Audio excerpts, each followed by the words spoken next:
Olá, seja bem-vindo a mais uma edição do Tecnologia do Campo, o programa da CSMIA, a Câmara Setorial de Máquinas e Implementos Agrícolas da ABMAC, que traz para você, direto das regiões agrícolas mais produtivas do país, as mais recentes tecnologias em mecanização, os lançamentos da indústria de máquinas e implementos agrícolas e técnicas para melhorar a produtividade nas lavouras. E hoje o Tecnologia do Campo vai falar sobre agricultura de precisão aplicada na citricultura e os benefícios do uso dessa tecnologia para os pomares brasileiros. Nossa equipe foi até a Exalc, em Piracicaba, e conversou com o engenheiro agrônomo que realizou uma pesquisa inédita no país sobre esse assunto. Também conhecemos um projeto em agricultura de precisão voltada à pulverização dos pomares, com o uso de sensores a laser que escaneiam as lavouras. Reveja ainda uma reportagem sobre as últimas tecnologias em agricultura de precisão desenvolvidas pela Jato para pulverização e adubação, lançadas este ano. Presença frequente nas lavouras de grãos como milho e soja, a agricultura de precisão não é tão fácil de ser encontrada em culturas perenes, como os citros. Mas uma pesquisa realizada pela Escola Superior de Agricultura Luiz de Queiroz, a Exalc de Piracicaba, interior de São Paulo, pretende ser o pontapé para o desenvolvimento dessa técnica na citricultura, já bastante utilizada em pomares norte-americanos e europeus. A pesquisa foi realizada por este engenheiro agrônomo e contou com o apoio da Fundação de Amparo à Pesquisa do Estado de São Paulo, a FAPESP. O trabalho durou 6 anos e foi feito em pomares paulistas. Tinha uma falta de pesquisas nesse tema aqui no Brasil, né? A gente precisava aferir realmente os benefícios da AP para citros aqui no Brasil, né? Então, essas premissas básicas, né, que a agricultura de precisão ela tem que trazer eficiência, né, para os sistemas de produção, tanto em ganho de produtividade como redução de insumos, né, a gente precisava testar para citros. É uma pesquisa inédita, assim, que a gente não tinha esses dados antes. A pesquisa avaliou os benefícios da agricultura de precisão na aplicação de fertilizantes, a taxa variável, em comparação com a aplicação convencional em taxa fixa. A análise foi feita em 2 pomares localizados em uma fazenda comercial em Botucatu, no interior de São Paulo. Cada pomar de 25,7 hectares foi tratado com doses fixas e variáveis de forma intercalada. No sistema de dose variável, as aplicações de nitrogênio, fósforo, potássio e calcário foram feitas com base em mapas de recomendação, elaborados a partir de amostragens georreferenciadas de solo e folhas e mapas de produtividade.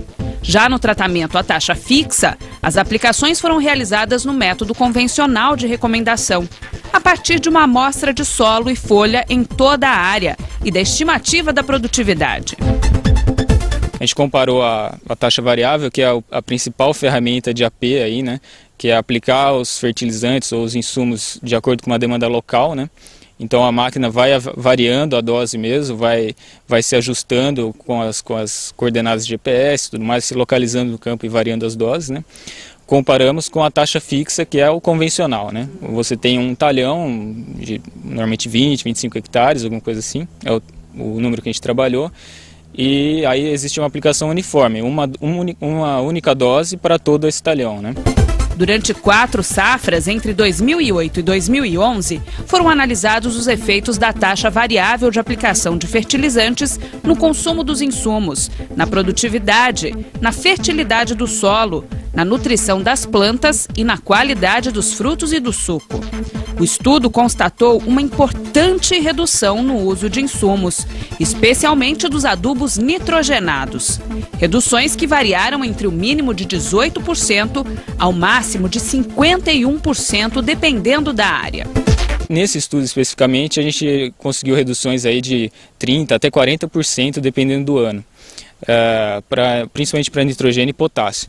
É claro que, por exemplo, para o fósforo ou para o calcário, teve anos que na agricultura de precisão se aplicou mais, então isso foi variando ao longo do experimento, né? Mas o resultado geral foi esse, reduções bem importantes aí no uso de insumos, conseguindo manter a produtividade. As análises também apontaram ganhos de produtividade de até 13%. No tratamento variável, a pesquisa também revelou a melhor qualidade do suco referente à acidez e a relação entre sólidos solúveis e acidez, ainda que a nutrição foliar das plantas não tenha sido afetada pelos tratamentos. Sem técnicas mais aprimoradas de aplicação de insumos, o que se vê normalmente nas lavouras de citros é o uso da taxa fixa, o que abre brechas para a aplicação inadequada de insumos. O que a gente conhece é que dentro da fazenda existem uma série de simplificações, né? Tanto na recomendação quanto na compra dos insumos, de qual utilizar. E de certa forma, essas simplificações tendem normalmente o produtor coloca um pouquinho mais de um fator de segurança, assim, digamos, né? Como ele não tem coisas tão precisas, ele coloca um pouco mais para assegurar os níveis de fertilidade e tudo mais.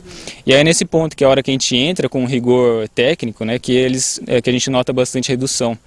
Então é nesse aspecto que a gente muitas vezes consegue redução de insumos, né? Para o pesquisador, a citricultura enfrenta desafios técnicos de produção que ameaçam a sustentabilidade e competitividade. E a agricultura de precisão pode fornecer ferramentas capazes de melhorar a eficiência da produção e contribuir para o crescimento do setor. A gente pensa em aumentar a eficiência sempre, né?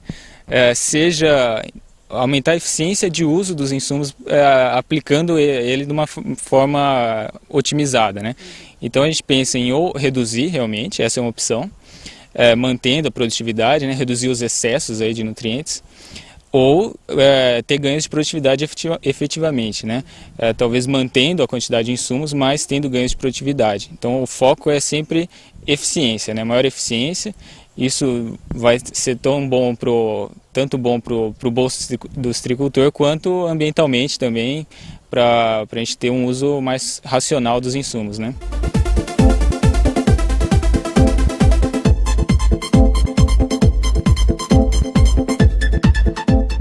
E depois do intervalo, agricultura de precisão na citricultura, mas desta vez na pulverização. Veja o que vem por aí.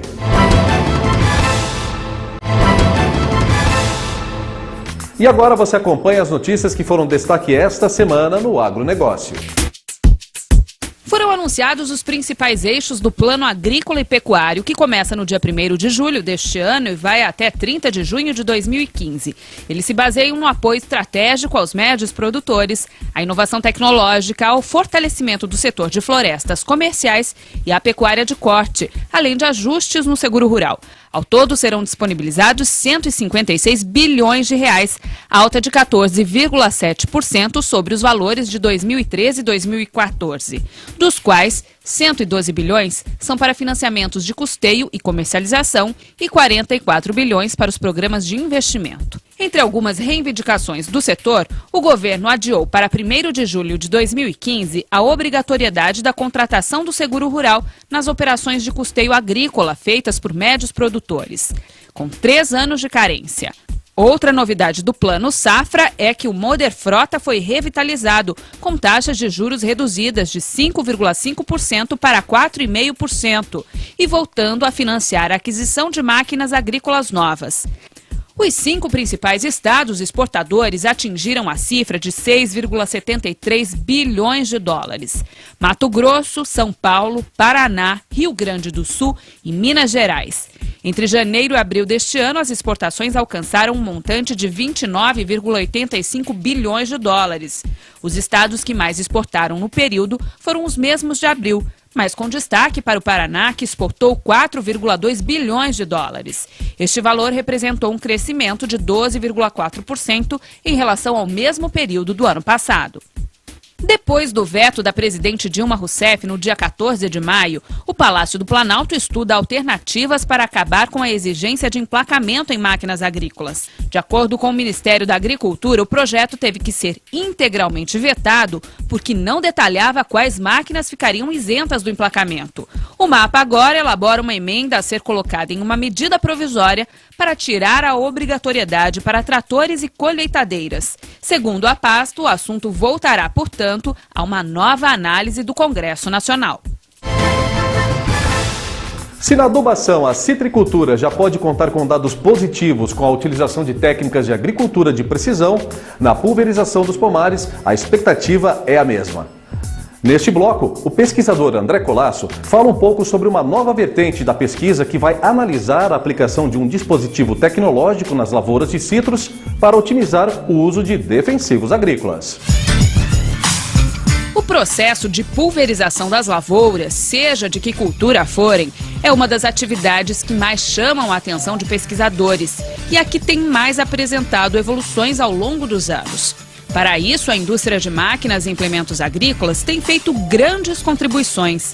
As tecnologias de aplicação de defensivos agrícolas buscam cada vez mais acertar com eficácia o alvo a ser combatido e também a reduzir ou otimizar os efeitos dos produtos aplicados.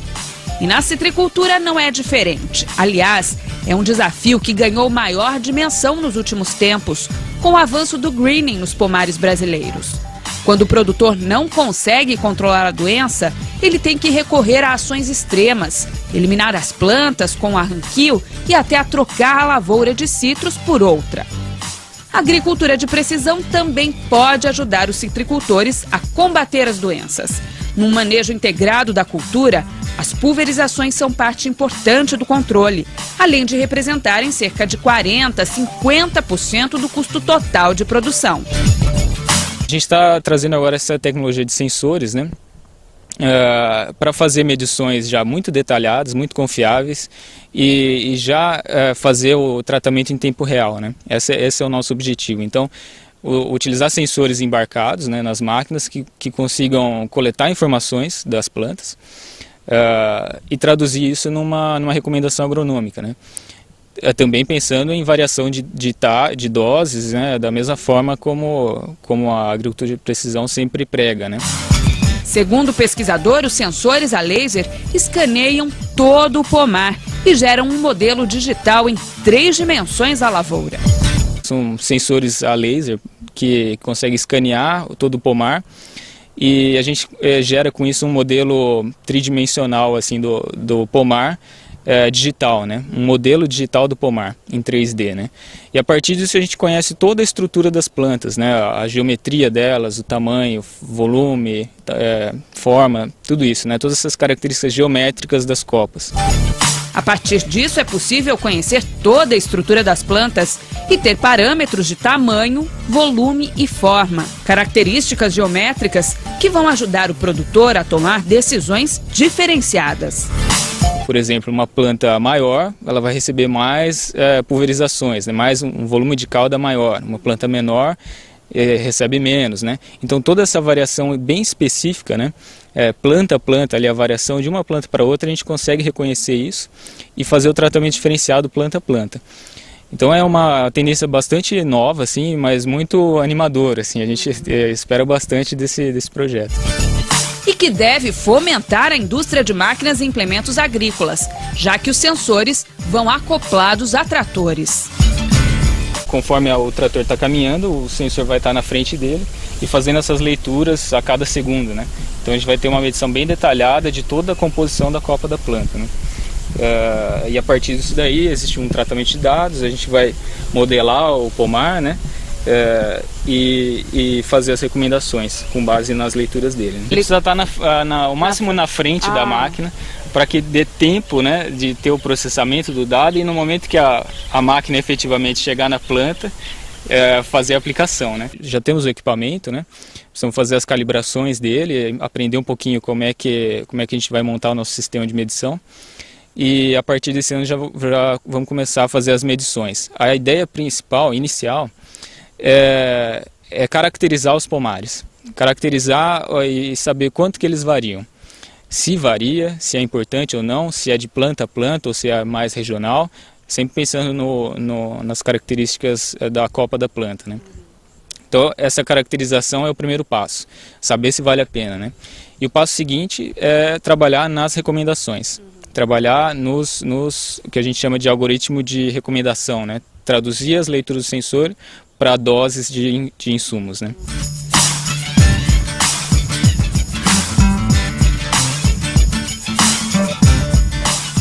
E no próximo bloco, veja as últimas novidades em agricultura de precisão desenvolvidas pela Jato. Não saia daí!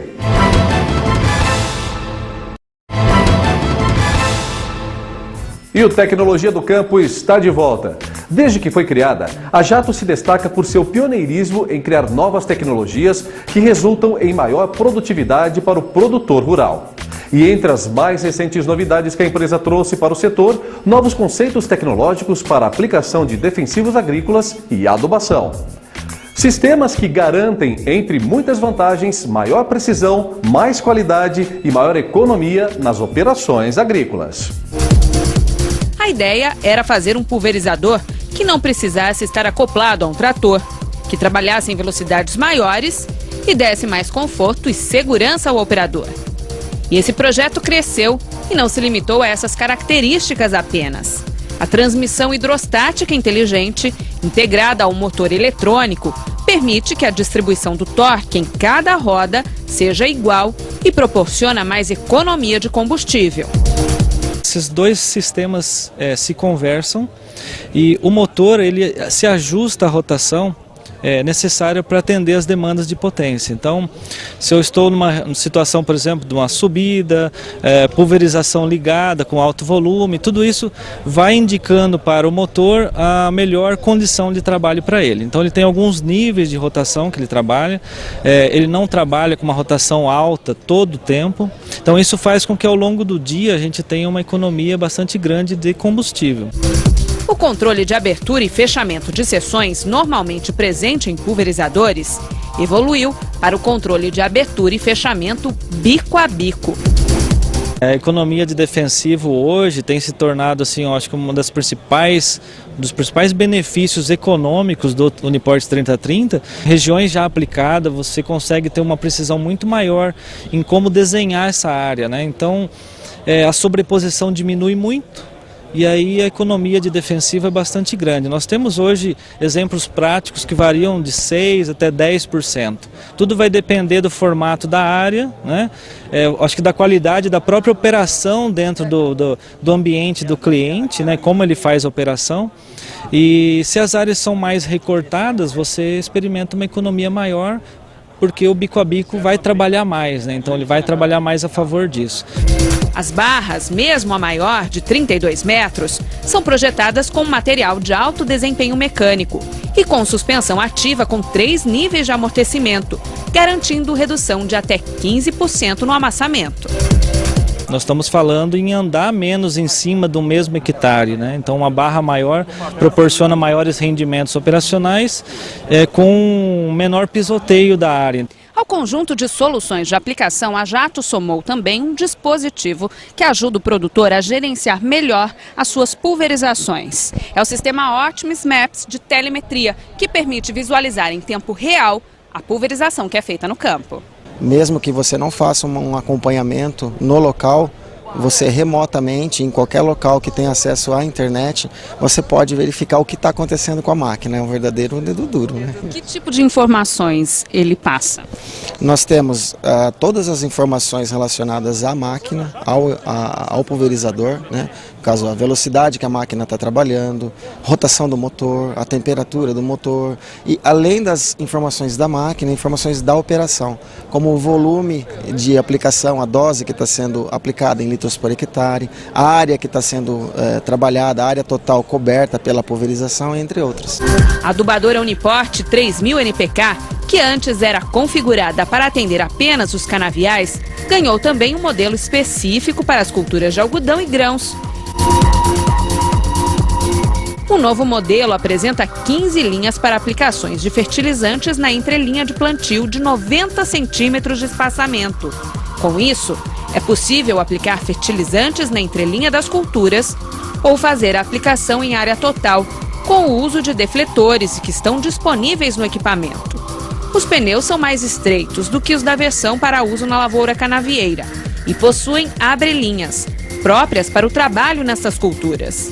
Outra novidade é que a Jato agora disponibiliza mais um recurso em agricultura de precisão, o sensor de refletância Optimus.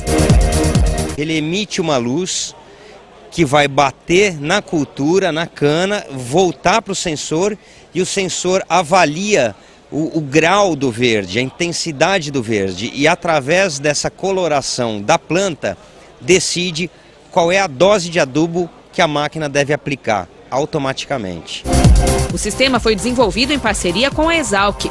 Durante 6 anos, especialistas se dedicaram ao projeto e, principalmente, em oferecer um produto completo ao agricultor, que não precisará nem se preocupar com um detalhe fundamental para a aplicação da tecnologia.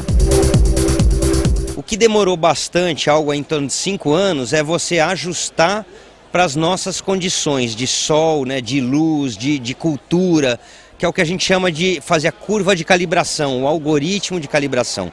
Então esse sensor ele já está preparado para a condição brasileira, né, para a cultura da cana. Agora a gente está trabalhando para desenvolver os algoritmos para milho e para algodão. E aí sim a gente vai oferecer também nesses mercados.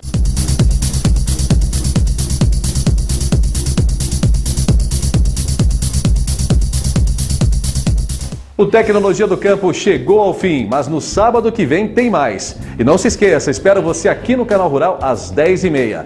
E se você quiser rever o programa de hoje, vá até o site tecnologiadocampo.com.br. Ou se preferir, você também pode nos acompanhar pelo site do Canal Rural, ruralbr.com.br. Ah, tem também a nossa fanpage no Facebook, facebook.com/tecnologia do campo. Uma boa semana para você!